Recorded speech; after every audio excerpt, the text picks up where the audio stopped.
मित्रों नमस्कार, आपका बहुत बहुत स्वागत है। मित्रों, आज पार्लियामेंट सेशन को लेकर और जो सांसद सस्पेंड किए गए थे उनको लेकर आज दिल्ली में राजनीति खूब गरमाई। बीजेपी लोकसभा चुनाव की तैयारी में जुटी है और आज बड़ी बैठक हुई, उस पर चर्चा करेंगे। और तीसरी एक दुखद खबर है कि हमारे जवान रजौरी में आतंकवादियों से मुठभेड़ कर रहे हैं। हमारे 4 जाबाज जवान शहीद हो गए। इन तीनों खबरों पर चर्चा करेंगे। शुरुआत करते हैं पार्लियामेंट सेशन की को लेकर। पार्लियामेंट सेशन एक दिन पहले 21 दिसंबर को संपन्न हो गए। 22 दिसंबर को संपन्न होना था लेकिन एक दिन पहले हो गया। उसके बाद 22 दिसंबर को सरकार और विपक्ष की तरफ से खूब आरोप प्रत्यारोप लगते रहे। सरकार की तरफ से संसदीय कार्य मंत्री प्रहलाद जोशी और राज्य मंत्री अर्जुन मेघवाल, इन्होंने प्रेस कॉन्फ्रेंस की और आरोप लगाया कि 3 राज्यों में कांग्रेस चुनाव हार गई है, तो इसलिए उन्होंने संसद नहीं चलने दिया। और उन्होंने कई बातें की कि जो विपक्ष संसद में 2 युवकों के कूदने का मामला उठा रहे हैं, वो सुरक्षा से रिलेटेड मामला है, तो उस पर राजनीति नहीं की जानी चाहिए। और बहुत सारे आरोप प्रत्यारोप लगे राहुल गांधी पर कि उन्होंने उपराष्ट्रपति धनखड़ जी की अवमानना की है।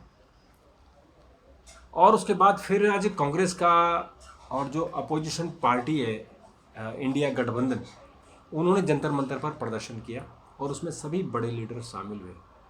और वहाँ राहुल गांधी ने फिर वही इशू उठाया कि बेरोजगारी का इशू है, सरकार मुद्दे भटकाना चाहती है। और जो संसद में अटैक हुआ है वो बेसिकली बेरोजगारी के कारण ही हुआ है। अगर उनको रोज़गार मिला होता या रोज़गार देश में मिला होता तो वो ऐसा नहीं करते। उन्होंने एक चीज़ और कही कि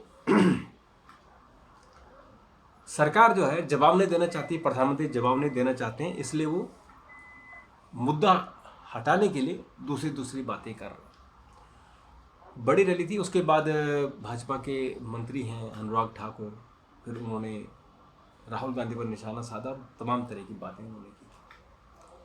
तो इस तरह से आज जो मुद्दा था वो पार्लियामेंट सेशन खत्म होने का मुद्दा था और उस पर सरकार की उपलब्धियां और सरकार का विपक्ष पर आरोप और विपक्ष का फिर सरकार पर आरोप। विपक्ष ने यह भी कहा कि ऐसा इतिहास में पहली बार हुआ कि 146 सांसदों को सस्पेंड कर दिया गया है।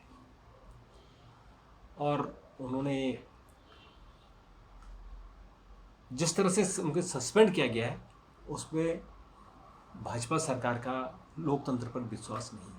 तो ऐसे बहुत सारे आरोप लगे और इन आरोपों के जवाब में सरकार के पक्ष की तरफ से अनेक मंत्रियों ने जवाब दिए। तो ये सिलसिला तो जारी रहेगा और इसी सिलसिले को आगे बढ़ाते हुए आज भाजपा के पदाधिकारियों की बैठक थी, प्रधानमंत्री उसमें शामिल थे।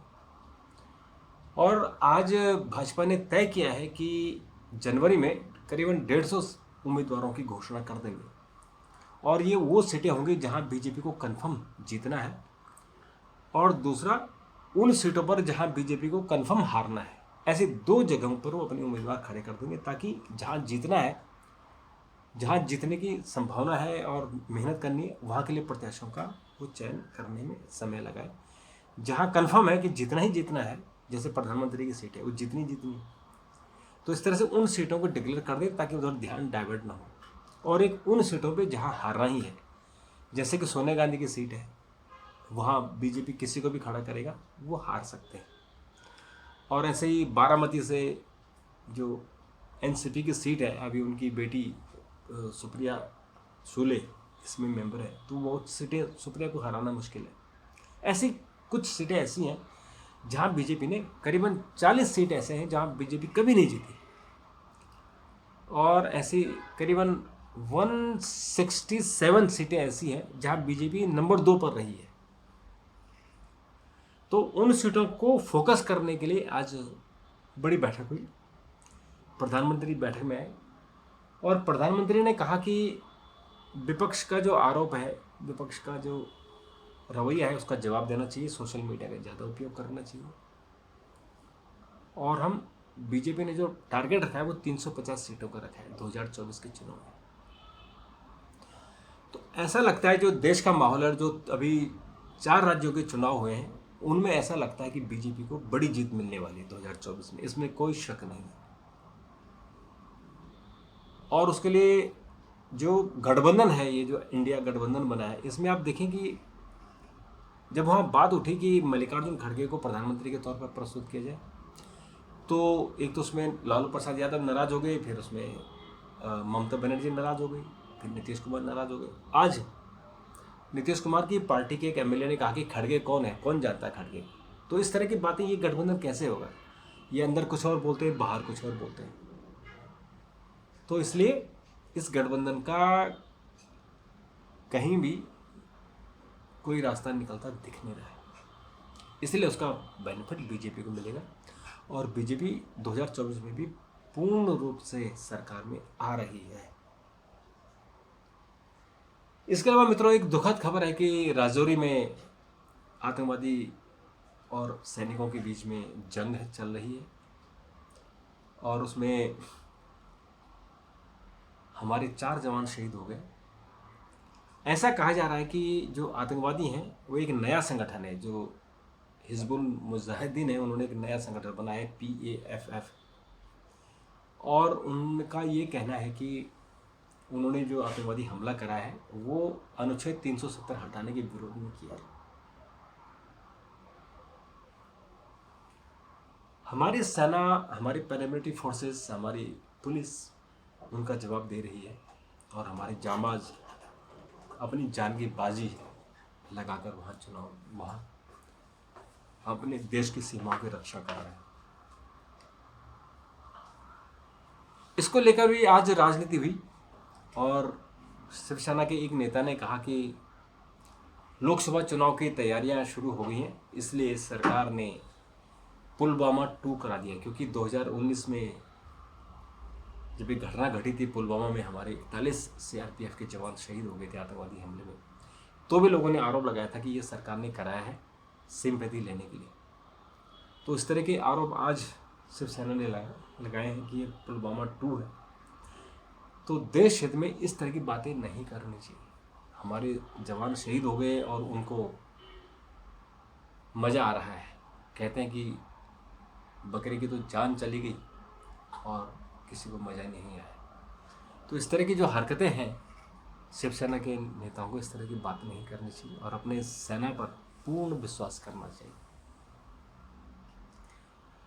मित्रों, आज एक और खबर है कि जो रेसलिंग फेडरेशन ऑफ इंडिया है, उसके अध्यक्ष थे ब्रजभूषण शरण सिंह, उनको लेकर जो हरियाणा के जाट पहलवान हैं उन्होंने आंदोलन किया हुआ था, मामला पुलिस में भी है।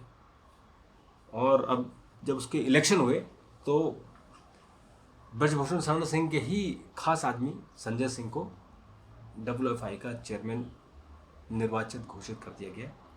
इसके विरोध में पहलवानों ने आज फिर अपना रोना धोना शुरू किया। साक्षी मलिक, विनेश फोगाट, बजरंग पूनिया, इन्होंने प्रियंका गांधी से मुलाकात की।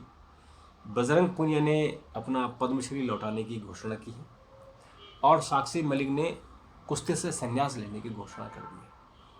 तो ये बहुत बड़ा इशू चल रहा है। इस इशू का सरकार रिजल्ट नहीं निकाल पा रही है, इसका समाधान, क्योंकि सरकार ने कहा कि इलेक्शन होने दो।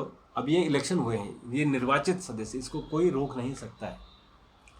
और इन्होंने भी, जो इनकी एक जाट पहलवान हैं शौरन, अनिता शौरन, उन्होंने भी चुनाव लड़ा था, लेकिन उनको वोट ही नहीं मिले, केवल 4 वोट मिले। तो लोकतंत्र में तो वोट की ही जीत होती है और संजय सिंह को आप कैसे रोक सकते थे कोई चुनाव न लड़े? आपने कहा ब्रजभूषण चुनाव नहीं लड़ेंगे, तो उनका 2 टर्म पूरे हो गए, वो चुनाव नहीं लड़े, तो उनका व्यक्ति उन्होंने अपने किसी समर्थक को खड़ा कर दिया। उस पर आप डिस्कस कर सकते हो कि ऐसा होना चाहिए, वैसा होना चाहिए, लेकिन जो भी हो, पहलवानों ने जो पहलवानी न करने का फैसला किया और पद्मश्री लौटाने का फैसला किया, वो गलत है। उनको अपना विरोध, जैसे वो पहले विरोध कर रहे थे, अपना विरोध करते रहे। और पुलिस में अब चूँकि कोर्ट में केस चल रहा है, तो कोर्ट का फैसले का इंतज़ार करें। तो मित्रों, अब केरल में और देश में कोरोना के केसेस बढ़ रहे हैं। आज 230 हो गए बढ़कर, और केरल में 24 नए केस आए। तो अपना ध्यान रखें, मास्क पहने, भीड़ में न जाएं और डॉक्टर की सलाह लें। जैसे कि पिछले हमने 5 वेरिएंट को और 5 वेव्स से हमने उनसे निजात पाई है, उनका मुकाबला किया, तो हम ये जो छठी वेव आई है इसका भी मुकाबला करेंगे और सब लोग एक साथ एकजुट होकर इसका मुकाबला ज़रूर करेंगे। अपना ध्यान रखिए। तब तक नमस्कार, थैंक यू, धन्यवाद।